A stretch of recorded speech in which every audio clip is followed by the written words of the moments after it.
Good afternoon and welcome back. This is iPulse Live for January 23rd. I'm Allison Wallace. And I'm Swanson Gibson Jr. A Wall Street Journal headline this week says, quote, "The U.S. is actively seeking regime change in Cuba by the end of the year." The story says the Trump administration, quote, "has assessed Cuba's economy as being close to collapse and that the government has never been this fragile." What does it mean to Cuban Americans with an anxious eye to their homeland? Ellie Nickel reports. I met Rick Romardo at a Cuban cafe in Boca Raton. This Cuban-American lawyer is a regular here. He worries about his extended family on the island. Look at it now, it's a disaster.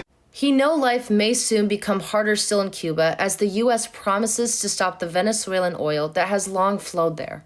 As it sits, they had the ability to have all the oil because they were involved in Venezuela. The Cubans protected the Venezuelans. And even with that and all the oil they received, the people in Cuba still were suffering, didn't have energy. They would shut lights down from time to time in the city and in the country. First, the U.S.-led ouster is in Venezuela.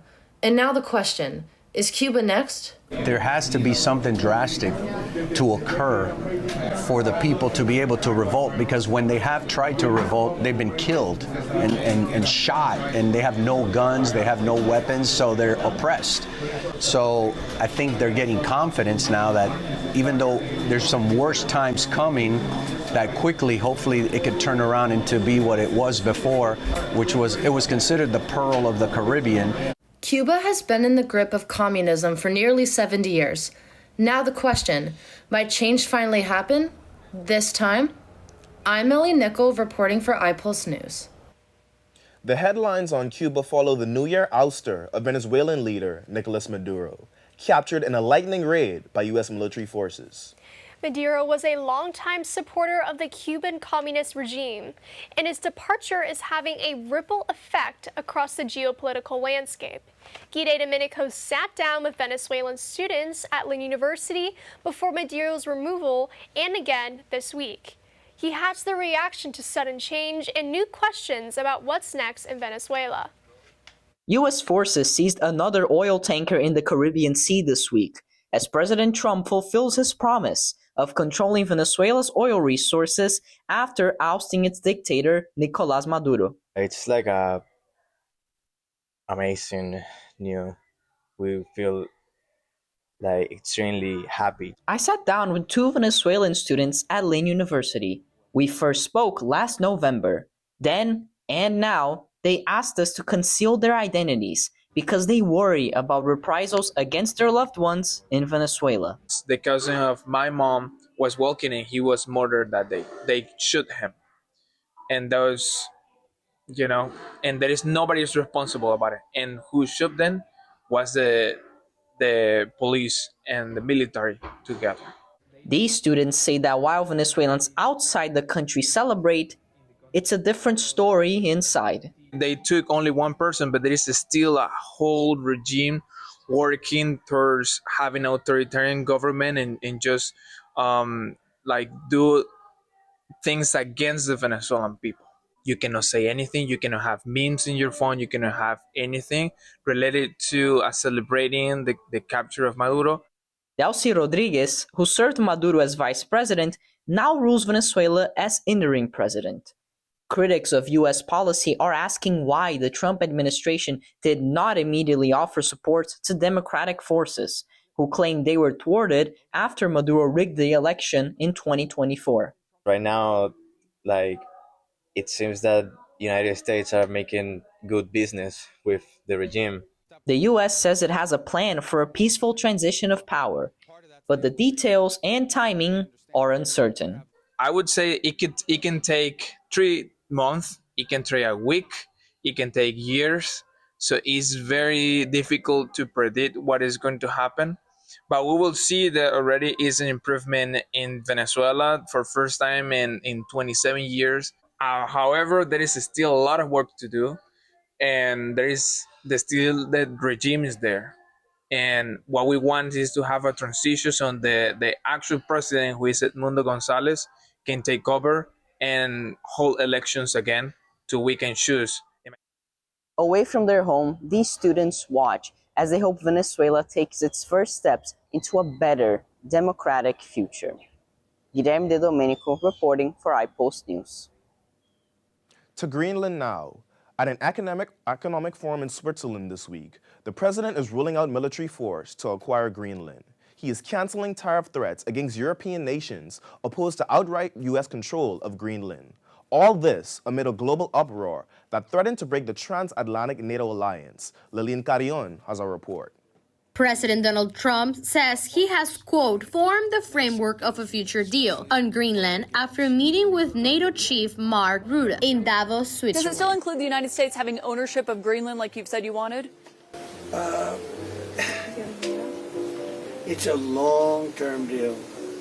It's the ultimate long-term deal. And I think it puts everybody in a really good position, especially as it pertains to security and minerals and everything else. How long would the deal be, Mr. President? Infinite. Trump also said new tariffs are no longer needed on European nations that opposed his ambitions. Earlier, the president ruled out using the military to acquire Greenland. During his speech, Trump took aim at Switzerland, the host country of the World Economic Forum. He also warned Canada to be grateful to the U.S. and questioned NATO's commitment to defend the U.S. The United States is treated very unfairly by NATO. I want to tell you that. And when you think about it, nobody can dispute it. We give so much and we get so little in return. Trump also slammed Denmark as being ungrateful for refusing to relinquish control of Greenland, contending that the nation owed the U.S. for defending it during World War II. Repeatedly, the president also named Iceland when it appeared he meant to refer to Greenland. I'm helping Europe, I'm helping NATO, and I've until the last few days when I told them about Iceland, they loved me. They called me daddy, right, last time? I'm Lilian Carreon, reporting for iPulse News. TikTok was formerly run by ByteDance, a Chinese company. On Thursday, an agreement was made giving TikTok to a group of American investors, making it now a U.S. company. The transaction close wraps up a long process that began with President Trump in his first term. At the time, he vowed to ban the app over national security concerns. Thursday's announcement comes just one day before the deadline Trump gave to finalize the deal, which TikTok signed last month. American users likely won't notice a visible difference under the new entity's ownership. However, the algorithm that determines what videos that show up in their feed may shift as the ownership group takes control. In other national news, former special counselor Jack Smith publicly testified Thursday before a House committee. Judiciary Chairman Jim Jordan accused Smith of being out to get President Trump through criminal cases, impeachments, and other actions. He was questioned about whether his motivations to prosecute the president were political. Here's what he had to say. Our investigation revealed that Donald Trump is the person who caused January 6th, that it was foreseeable to him, and that he sought to exploit the violence. Mr. Smith, were you a Biden prosecutor who weaponized the Department of Justice against Donald Trump? Absolutely not. Did Attorney General Merrick Garland direct you to prosecute Trump because Donald Trump was running against Joe Biden in the presidential election? No. After nearly 30 years of public service, including in international settings, I have seen how the rule of law can erode.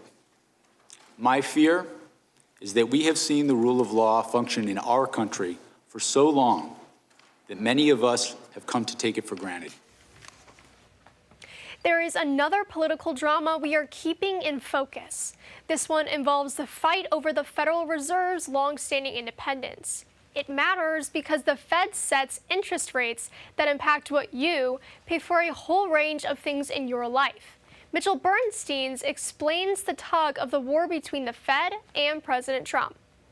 Your car loan, your home loan, your credit card, all of them are sensitive to interest rates. That's your money. And that is why drama surrounding the Federal Reserve matters. Dr. David Spahn is a Lynn University economics professor. Do we like a Federal Reserve that is independent? 100%.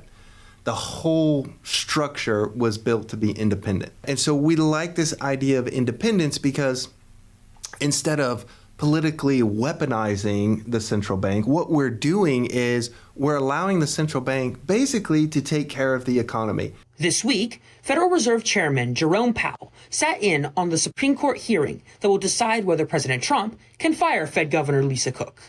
Last week, Powell defended himself and Fed independence after word that he's being investigated over his testimony about renovations to Fed headquarters that include huge cost overruns. This is about whether the Fed will be able to continue to set interest rates based on evidence and economic conditions, or whether instead monetary policy will be directed by political pressure or intimidation. President Trump wants to lower interest rates, and he has long wanted to change the makeup of the Federal Reserve Board to achieve that goal. We have a bad Fed chairman.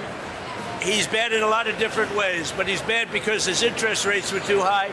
On Capitol Hill, lawmakers warn of political interference. If the Justice Department is pursuing something, I hope they have a smoking gun or something, because I don't think you trifle with the Federal Reserve, with the central bank. Markets can spook easily. So far, though, experts do not see that happening. I would be more inclined to believe this is political drama as opposed to something that we're really concerned about. That being said, yes, we need to pay attention to it. Powell's term as Fed chair ends this spring, but the battle goes on. Fed independence versus presidential prerogative. And your long-term finances are center stage in the ongoing debate. For iPulse Live, I'm Mitchell Bernstein. Speaking of money and closer to home, tax season will soon be upon us. Alexis Nowak is taking a look at how college students might be able to save on their tax bill. She spoke to Nydia Skolkonik, a tax advisor. What should students, especially first-time filers, know before filing for their taxes? Well, one of the very important things is to make sure that they have all their documents in order. And when I say that, I mean anything that they would have done during the year, whether it's work independently, possibly a 1099, if they worked as an employee somewhere, their W-2s. And if they have any investments, their 1099 INTs, all of the tax documents, because the IRS is going to try to match those numbers to everything and anything that was reported in their name and social security number. Before you file your taxes, talk to your parents if you're a student, because if you're a student, your parent may be claiming you on their tax return, and there's a way for you to still get your refund, but not claim your dependency so that your parents do not miss out on those education credits that they're supporting the students with. We'll have more information about how all of us can save money in our iPulse Extra at the end of the newscast. Stay tuned. From tax preparation, we now turn our focus to college preparation. How ready are high schoolers for the rigors of college? It is a much debated topic, and Jordan Furstenberg went looking for perspective. Lynn is back in session for spring, with both new and returning students flooding campus. Can we trust high schools to prepare them for college? Senior Victoria Pitter has thoughts. But when it comes to teachers not following up with you for work, and you having to work on your own time and getting to class at certain times, and class not being 4 days a week, but maybe 2 days a week, I feel like that kind of big shift in the community as it comes from high school to college is very different. What do professors think about high school's role in college prep? Coming from the high school, I just think some of these kids are very well prepared. And some of the schools, I don't know how the kids got that far. Former high school principal and current Lynn professor Joe Melita says it all comes down to study habits. Kids don't have study habits. So I don't know whether it's college is too much activity going on. But again, whether it's undergraduate, because I also teach in the doctoral program, I see it throughout the programs. If you don't have good study habits, if you don't have a time frame and a time management, because there's a lot going on. The times require students should be better prepared. In other words, when you come in as your professor and you're trying to get the kids to write and they've never wrote a research paper before, I mean, that's not, how do you not write a research paper by your high school? Lynn has made this issue a priority. But then there's also Lynn 101 that just kind of speaks about Lynn and also our community service, as well as there are many different informational sections of the school that you can get any information about. And the classes are paced enough with teachers who are actually in the field and who are applicable to have any conversation with. With high school past the horizon for college students, the question becomes, are they prepared for what's to come? Jordan Furstenberg for iPulse News. 16 years ago this month, Lynn students and faculty were in Haiti working to make a positive difference in the impoverished nation. Then disaster struck on January 12, 2010. A massive earthquake that claimed the lives of more than 200,000 people. 4 Lynn students and 2 faculty members were among the victims. Their lives and legacies were recalled this month on the Lynn campus. Carla Rivera Medina reports. At the heart and soul of Lynn University, a celebration of life, recalling those who were the best of Lynn. 4 Lynn students and 2 of their teachers died in the Haiti earthquake in 2010. They lost their lives even as they tried to improve the lives of those in Haiti. I think it has really intensified our efforts for community service. They were there on something called the Journey of Hope when they were there to help and impact the lives of those in Haiti when the earthquake struck. The Journey of Hope in 2010 was a missionary trip in which Lynn students were working to build an orphanage in Haiti. Their names, their spirits of doing and giving and caring are at the heart of what Lynn University stands for. Stephanie Crispinelli, Brittany Gengel, Christine Giannacacci, and Courtney Hayes, and faculty members Dr. Richard Bruno and Dr. Patrick Hartwick. Early adopters and early into the programs we had here at Lynn with the Citizenship Project and through the Journey of Hope. So we had some choices to make, whether we weren't going to do these kind of projects anymore or we're going to continue on. And we really went headlong into continuing on in a big way here at Lynn. And could be more proud of our students, our faculty, our staff who have contributed to so many organizations. We have 25 different partner organizations we're working with this year. We had a group go to Ecuador last year, planted trees, and in the name of the Journey of 6 who we lost. I'm Carla Rivera Medina for iPulse TV News. Good afternoon, everyone. I hope you're doing well. I'm Noah Barkley, and the weather this week is going to be interesting really anywhere but where we are, really. You're going to see a lot of snow up north this week. It's going to be very interesting, up to 30 inches at some areas. We'll get into that in a little bit. Right now, on the current radar image, we don't have anything around the area. We have some spotty showers off of the coast over into the Atlantic Ocean, a little bit down here as well, but nothing that's actually going to impact today. A little bit tomorrow, we're going to have some spotty showers. You'll see that in a little bit.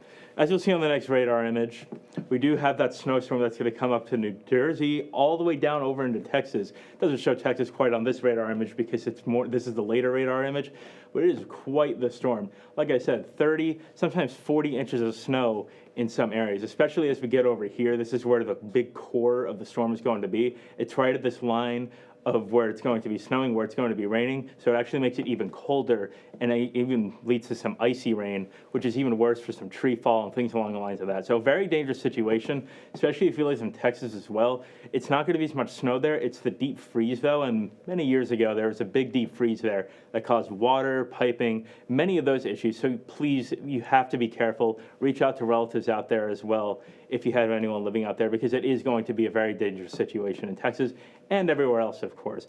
As you'll see on the next radar image right here, we do have some showers tomorrow. Here's really where we get the most showers. This is over about the 1 o'clock mark. As we get later into the day tomorrow, there's not going to be as much, but this is where the core of it is. Again, it's going to be very spotty. It's not going to be much. It's very light green, so it's going to be very light rain showers. It's truly not going to be much. Nothing heavy, nothing severe, but it is going to happen, again, on and off throughout the day. As we'll see right now on the 7-day forecast on the next image, we do have a pretty sunny week. Tomorrow over on Saturday, it is going to rain, as you'll see on the next image right here. We do have some rain on Saturday, but as we get later onto the week, over toward Thursday, it is going to be very sunny, but it is going to be very flip-flop in terms of the temperature. It is going to start off very warm, but as we get later into the week, like I said, it is going to cool off. We do have that low pressure that's around the time when that snowstorm up north does start to come in, so it is going to push down into an Arctic sweep down here, so it is going to affect us a little bit. Of course, no snow, unfortunately, if you're into snow and you move down up here from up north, but we're not getting that this time, but maybe later on. I'm Noah Barkley. Thank you very much. Hello everyone, I'm Swanson Gibson Jr., Sports Director here at Lynn University iPulse News, and we're already a few weeks into this new spring semester, and several of our Lynn University athletics teams have gotten into full swing. Today I'm in the presence of Athletic Director Kathy Cooper. Ms. Cooper, thank you for taking the time to converse with me. No, absolutely, Swanson. I always appreciate the opportunity. So there's a lot of excitement going on for the various men's and women's sports, so what insight can you give the audience about what's going on practice-wise, schedule-wise, what can we know? Yeah, absolutely. So the spring is our busiest time by far. It's the time that we have the most number of our NCAA Division II programs in full swing because we're also finishing up the winter seasons, which is men's and women's basketball and men's and women's swimming. So men's and women's basketball are both in the second tier of their SSC conference playoffs in terms of the second time they've seen every team. And so they're going to be playing all the way through February, hoping to get into the SSC championships at the beginning of March. And then swimming, they're competing with their regular season as well right now, and then they're going to go to SSC championships February 11th to the 15th, I believe. Men's and women's lacrosse, they'll both be starting up here with some contests in February. Both had really strong seasons last year, and really expect them to do some things again this year. We've got men's and women's tennis, also, always been really strong programs for us. Men's and women's golf. Obviously, the buzz around campus is the new facilities that's being built for both men's baseball and women's softball. So can we have an update on the progress? I know the date might be TBD. What can we know about the developments going on right now? Yeah, absolutely. It is such an exciting time. So, softball's been off campus since Banyan Hall was built on the site where we had our softball field. So it's really important that we get them back on campus. And the fact that they're going to have a brand new, beautiful facility to play on is just incredibly exciting. So that field will open first. We expect to get some games going in February for them. We've got the turf down. We've got the dugouts almost completed. They're finishing up the batting cages. I'm sure you can see the stands and the press box because they're so super high. So it's really exciting. And so we also expect to do an open house kind of thing for campus at some point in March where everyone's going to be welcome to come out and look at the new facilities and just get to, take a walk on it and see what it's all about. I look forward to that. I can't wait to be there. I'm going to be there getting all the coverage. But thank you again for spending time and conversing and just informing the audience of what's been going on within Lynn University athletics. Absolutely. We invite everybody to come out to some games. It's always free, and we love to have our Lynn family out there. Absolutely. The Lynn University Citizenship Project took center stage today. Lynn freshmen are offering hope to youth in foster care. They're doing so with comfort cases and a huge measure of compassion. It's part of an annual effort at Lynn, a call to be a help and inspiration to others. Lynn University freshmen making a difference. They packed comfort cases today that will soon be in the hand of foster children around our community. It's important to show people that helping people in need is very crucial to the world, and it also shows how we can build off of helping people in need.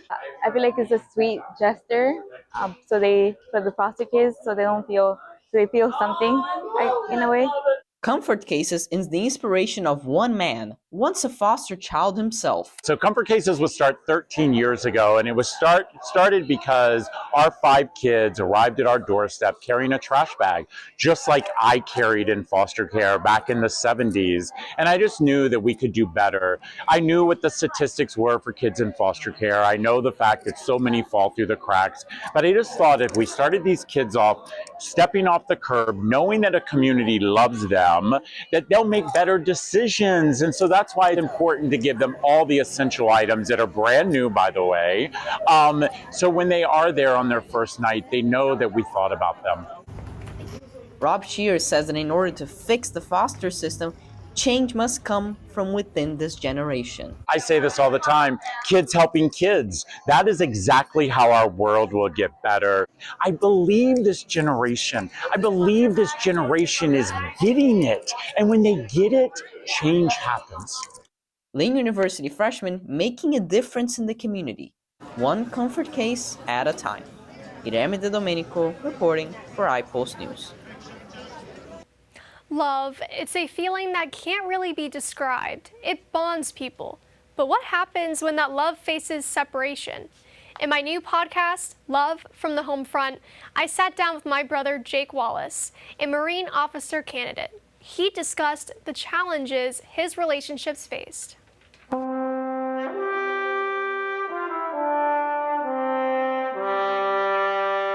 Being apart from your father was challenging. You decided to choose the same path that he did. What was that like for you? Yeah, I mean, it was, I don't know. I wanted to do it my entire life. And then I sort of, once I got to college and started going through college, I sort of strayed a little bit from that path. And then just kind of, had the real, is this kind of what I want moment? And I guess kind of, as time went on, reality sort of set in. I was like, yeah, this is like what I want to do. Like, if I don't, I'm going to regret it. And, my dad's always said to me too, it's like, our family served our time. I'd be a fourth generation Marine, so it's like my family's already contributed plenty to this country. So it's like we don't really owe it anything in that matter. But if it's something that I want to do, then he would help me and guide me, and that's what he's been doing. So yeah, I'm glad I'm doing it for sure. That's great. That's for sure. How is it different for you being the one who is now gone compared to the one who used to stay home and missing someone?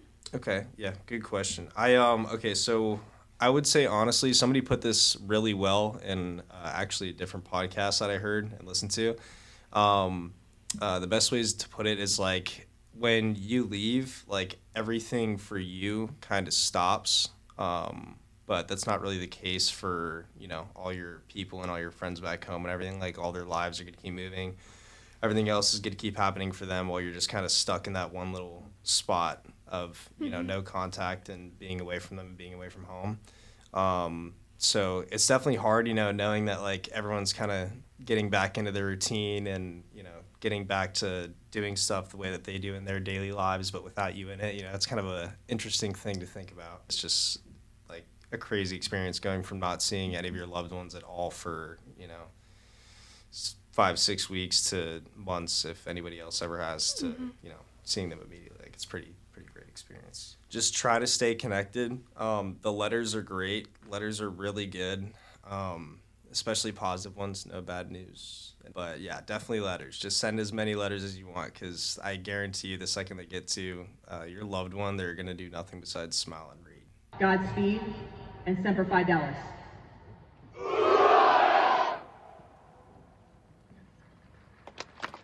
Perseverance, strength, and resilience. Eileen Kushner embodies all of these characteristics, despite a learning disability.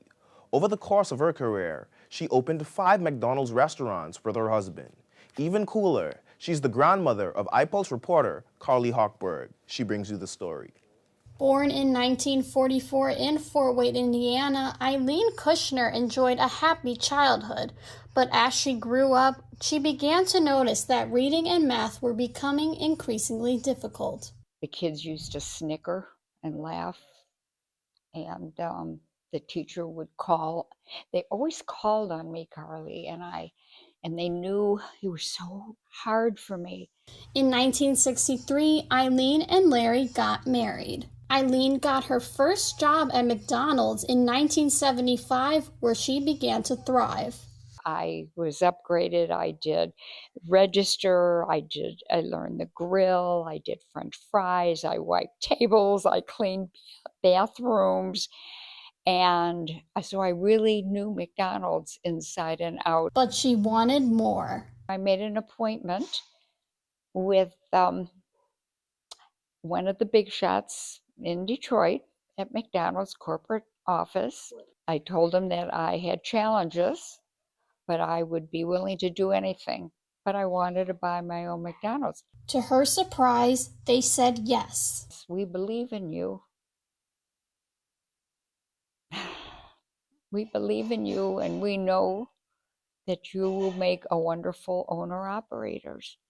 That's when her career took off, and by late 1987, Larry left his job to co-own the business with Eileen. After more than 40 years in business, they accumulated 5 stores before retiring in 2019. I was devastated. I only knew McDonald's for so many years. It was my comfort zone. You can do anything that you want. Is it hard? Yes. Does it take me longer than anybody else? Yes. But I'm spirited now, and I won't let anybody or anything ever stop me from what I want. Carly Hochberg for iPulse. Stories aren't just in the books, they're also what makes us who we are. William Christen's story began in Akron, Ohio, collecting books since graduate school and selling them to his community. Now he owns the Old Florida Bookshop in Fort Lauderdale. Lisekian paid him a visit. Thank you so much. Thank you. Have a great day. Sometimes all you need is a cat and a dream. William Crescent is a bookworm who founded Crescent & Sons in the late 70s. His love for books started with his mother. As a child, my mother would read to us at night. And she would read like Mark Twain, Huckleberry Finn, and she would take on the accents of the different characters involved. Fast forward to graduate school at the University of Akron. Hours of studying and being on a tight budget. But that didn't stop William from buying from his favorite bookstore. At that time, if you were a scholar and you wanted a book, you had to go to your library. Then when I was introduced to Erasmus and Black Library, I realized I could actually buy that book, which was kind of cool. Because things that I thought were almost magical, things you couldn't own, you could actually buy. It's expensive. I had to sacrifice. I had to eat spaghetti for a week one time, spaghetti and butter. Eventually, William collected so many books, he opened his first location in Akron, Ohio. I had enough expertise to buy the right books, the good books, and then eventually to resell them. Sometimes to my peers, sometimes to my professors. I've never dealt in New York Times bestsellers. I don't buy ordinary books, ever. Back then, many customers were interested in history. If someone offered me some Civil War books, I'd buy them because I had customers for that.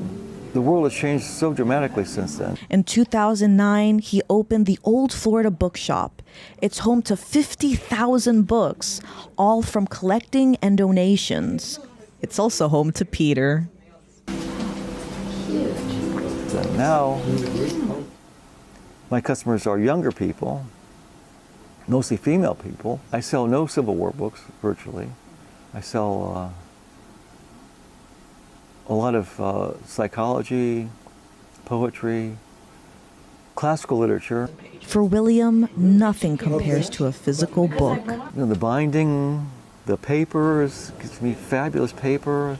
The printing, you can feel the type on the page. It's illustrations. You can't reproduce that in a Kindle. And don't ask him for his favorite book.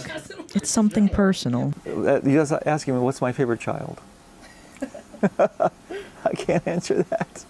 Although some may say the collection of books in here are old, the stories here are timeless. Right, Peter? Lisekian, reporting for iPulse News. Now to our iPulse Extra. Earlier in the newscast, we promised how we can all learn how to save money. Nydia Skokonik explains the latest tax changes this year and the reasoning behind some surprises. Alexis Nowak reports. What are the most important tax changes this year that everyday taxpayers should be aware of? For the individual, there's a minor changes like child tax credit went up by a couple $100. There's a new thing with regard to deducting your interest on your vehicle. But the rules are very specific. So if you're interested in deducting interest on your vehicle, the rules, are specific in the sense that it has to be a U.S. assembled vehicle. It has to be purchased by a certain date. So it's not just, everyone's eligible. So if you do have complexities, I recommend consulting with a professional that knows the rules. Many people expect a refund but end up owing money instead. Why does that happen, and how can taxpayers avoid these surprises? Yes, that happens a lot. Many times I have a client come in and they expect a larger refund, again, because they heard in the media or a friend or something about the refunds being greater. But it's based on every individual circumstance. So it determines on whether you have enough withholdings and whether you qualify for some of the new tax changes that took place. So, for example, a senior citizen, anyone who's 65 and over filing a tax return gets an additional 6,000 standard deduction. So again, they may benefit from getting a greater refund because they qualify for additional credits and deductions that are available to their age group, for example. What are red flags taxpayers should watch out for, avoid from falling victim to tax fraud or identity theft during tax season? Great question, because this is something that happens every year. The bad guys keep getting better and smarter using technology to really impact people. So I would say just be on alert. The IRS will never call you unless you're working with them on a case. You're never going to get a phone call from the IRS saying that you have a tax due. They will always send letters and always respond to those letters. Do not ignore them. My final question for you is, what's one piece of tax advice you want people to remember for this tax season? Be vigilant in terms of identity theft, and if you're ever concerned about it, do file for a PIN, a personal identification number with the IRS. It's free and it protects your identity. So that's another recommendation I have. Lights, camera, action. This week, our Lynn students were in Miami for a photo shoot. This all in preparation for the Lynn Fashion Showcase coming up in late February. Delaney Smith sat down with Marissa Mundo, the president of the Lynn Fashion Retail Association, to talk about its exciting new theme, LFS Extreme. Skate culture, once considered rebellious, it's now influencing luxury fashion and high-end design. The student-run annual Lynn Fashion Show returns with LFS Extreme, celebrating this evolution. Ahead of the show, the LFS team took part in a dynamic photo shoot at Lot 11 Skate Park in downtown Miami. We wanted to execute the coolness and how different this year is going to be through the photos without giving too much away. Street style will meet the fashion runway this year at Lynn University. The message and the style behind the clothes in the photo shoot and that you'll see on the runway, again, are very out of the box. Like, you would never think of wearing something like this. It's so there was one top where it was just a bunch of denim pillows all around one of the student models. We want to embody that whole skateboarding, streetwear, just craziness. You've never seen anything like this before. Behind me here is an everyday dining spot on Lynn University's campus, but soon it'll be transformed into a full-scale runway, bringing the vision of LFS Extreme to life. You can look forward to a lot, and there's going to be so much to see, not just on the runway, but off the runway as well. The moment you walk onto campus, you're just going to be in a whole nother world.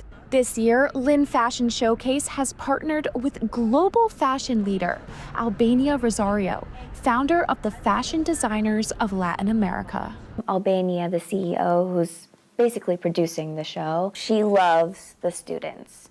Her favorite thing is giving the students an opportunity to learn and to work with industry professionals. I'm Delaney Smith for iPulse TV News. And that's our newscast for January 23rd. I'm Allison Wallace. And I'm Swanson Gibson Jr. Remember, you can see and read all about the latest political, sports, and entertainment news on our website, iPulseNews.com. And be sure to follow our Instagram and TikTok at Lynn iPulse. Have a wonderful weekend.